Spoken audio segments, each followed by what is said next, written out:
안녕하십니까. 글로벌 이코노믹 금주의 눈에 띄는 뉴스 아나운서 전예지입니다.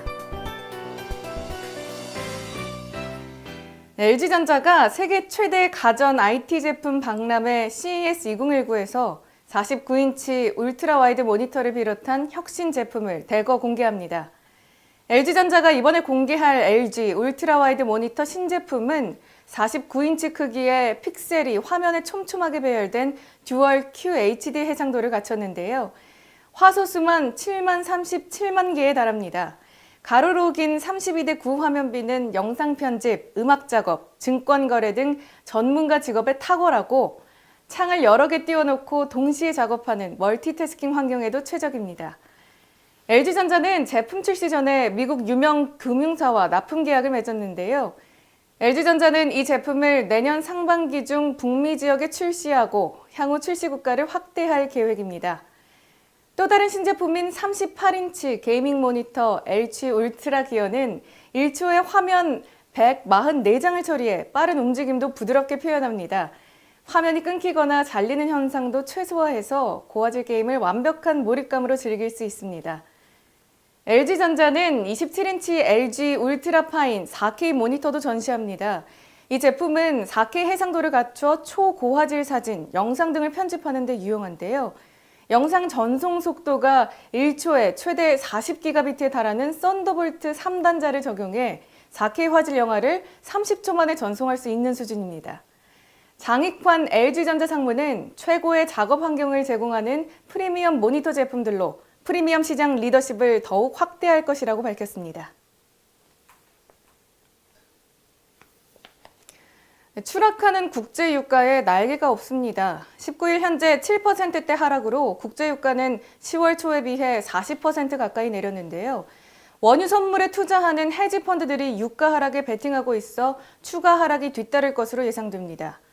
이날 미국 선물 시장인 뉴욕 상업거래소에서 미국산 원유의 기준유인 서부 텍사스산 원유는 전날보다 7.3% 내려 배럴당 46.24달러에 거래를 마쳤는데요.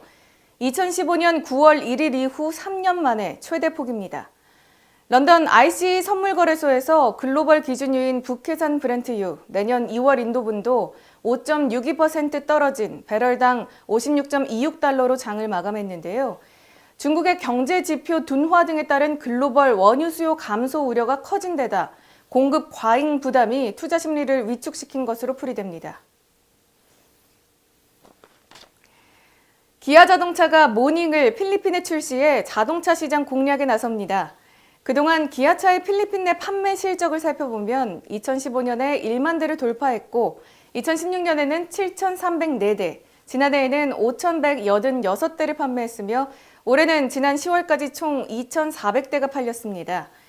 필리핀 내 자동차 판매망 AC 오토모티브 관계자는 내년 1월 30일에 기아차 새 모델 3종 출시를 앞두고 있다면서 내년에 1만 대 이상 판매고를 올리기 위해 회사는 전국 37개의 네트워크에 더 많은 딜러와 매장을 추가할 계획이라고 전했습니다. 인공지능 기술 기반의 로보 어드바이저를 이용하는 일임형 개인 종합 자산 관리 계좌 운용이 허용됩니다. 핀테크 업체 등 비금융회사가 발행한 전자지급 수단으로도 해외 결제가 가능해지고 모바일 플랫폼 업체가 해외 송금 서비스를 제공할 수 있게 됩니다. 정부는 홍남기 경제부총리 겸 기획재정부 장관 주재로 경제활력대책회의 겸 경제관계 장관회의를 갖고 이 같은 내용의 현장 밀착형 규제 혁신 방안을 발표했는데요. 정부는 자본시장법과 조세특례제한법 시행령을 개정해 로보 어드바이저를 이용하는 일임형 ISA 운용을 허용하기로 했습니다. 로보 어드바이저는 로봇과 조언을 해주는 사람이라는 뜻인 어드바이저의 합성어로 투자자에게 빅데이터 분석 등의 기술을 활용, 투자, 포트폴리오를 자동 추천해주는 서비스입니다. 또한 비금융회사의 외국 환업무 범위에 전자화폐, 선불 전자지급수단 발행 관리업을 추가하도록 외국 환거래법 시행령을 개정하기로 했습니다. 온라인 환전업자의 외화 매입 거래를 허용하고 공인중개사 등록 정보를 실시간으로 연계하도록 국가공간정보포털을 개선해 온오프라인 연계 부동산 거래 서비스의 질을 높일 전망입니다. 해외 우수 인력 활용을 촉진하기 위해 현재 20%인 외국인 고용 비율 제한 유예 기간도 연장할 방침입니다. 여가, 레저, 콘텐츠 분야의 서비스 규제도 완화하기로 했습니다. 운항용 열기구와 새로운 수중 레저기구의 등록 및 안전 세부 기준을 마련하고 수영장 면적과 이용객 수에 따라 수상 안전 요원을 배치하도록 했습니다. 정부는 이와 함께 관계부처 합동 태스크포스를 꾸려 다양한 현장 소통 채널을 통해 건의된 사항을 검토, 해결하는 소규제 프로세스를 신설하기로 했습니다. 사용자들이 스스로 개개인의 취향과 성격을 반영해 특화시키고 진화시켜 나갈 수 있는 인공지능 기반의 가상 아바타 서비스 기술이 등장했습니다. 플랫폼 기반의 빅스비나 시리가 제공하는 일방향성 AI 서비스와 차별점이 있습니다. 솔트룩스 이경일 대표는 자신을 닮은 AI 아바타가 자신의 목소리는 물론 한 달간 그의 개인 취향을 심층 학습한 결과를 바탕으로 개인 요청에 최적화된 답을 선택할 수 있도록 도와주는 모습을 시연했습니다. 에바로 불리는 이 AI 기반 아바타는 사용자 개인의 성격과 평소 요청하는 대화 내용으로 취향과 기호를 파악하며 진화합니다. 에바는 기존의 AI 비서처럼 활용할 수 있는 것은 물론 다른 사용자의 AI 아바타와 소셜 네트워크 방식으로 커뮤니케이션함으로써 지식을 습득하고 축적할 수 있는데요. 이 과정에서 축적되는 경험치를 코인으로 소비하거나 축적하면서 동일한 AI 아바타 기반의 생태계를 통해 경제 활동을 할 수 있도록 했습니다. 솔트룩스는 오는 2021년까지 모든 단말기상에서 상용 서비스로 확대해 나갈 계획입니다. 개인정보는 블록체인 기반으로 보호됩니다. 이를 위해 솔트룩스는 내년에 유력한 블록체인 업체와 협력하며 가상화폐 공개도 준비하고 있습니다.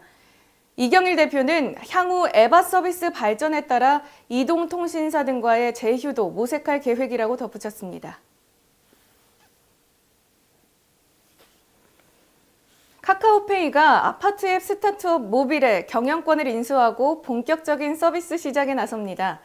카카오페이는 지난 10월 1일 모빌과 인수 계약을 체결해 최대 주주에 올랐으며 지난 1일 계열사 편입을 완료했는데요. 카카오페이가 스타트업의 경영권을 직접 인수한 것은 이번이 처음입니다. 모빌은 지난 2014년에 설립된 스타트업으로 현재 약 200개 아파트, 30만 명 입주민을 대상으로 아파트 앱 모빌을 운영하고 있는데요. 아파트 앱 모빌은 관리사무소와 입주민의 소통과 편의를 돕는 SNS 서비스로 전자투표, 전자결제, 전자관리비 고지서, 아파트 시설물 예약 등의 다양한 기능을 제공합니다. 카카오페이는 온오프라인 결제, 송금, 청구서 인증 등 자사의 생활 금융 플랫폼과 아파트 관리사무소, 입주민의 편의를 높여주는 생활 서비스를 제공해온 모빌이 주거 공간에서 일어나는 다양한 금융 서비스를 함께 만들어 나가는 시너지를 낼 수 있을 것으로 보고 인수를 결정했습니다. 아파트 앱 모빌 서비스를 이용 중인 모든 입주민들은 카카오페이로 아파트 관리비를 납부할 수 있게 됩니다. 은행 영업시간 제한이나 인터넷 뱅킹의 이용 불편 없이 24시간 원하는 때에 납부 가능하며 납부 내역도 카카오페이로 실시간 조회가 가능합니다. 모빌은 카카오페이의 플랫폼과 연계해 기존 서비스의 편의성도 높여갈 예정인데요. 모빌의 전자투표 서비스에 카카오페이 인증을 접목시켜서 내년 상반기에는 주민들이 카카오톡으로 보다 더 편리하게 전자투표에 참여할 수 있도록 추진 중입니다. 이외에도 카카오페이와의 협력을 기반으로 아파트 내 필수 시설로 자리 잡은 무인 택배함, 차량 차단기 등 관련 업체와의 파트너십을 강화해 입주민들이 가장 필요로 하는 아파트 앱으로 입지를 공고히 할 계획입니다. 산업은행이 18일 한국 GM의 연구 개발 법인 분리를 수용한다고 밝혔습니다. 충실히 감시 견제할 뿐만 아니라 자생을 위한 대책 마련도 필요해 보입니다. 지금까지 금주의 눈에 띄는 뉴스였습니다.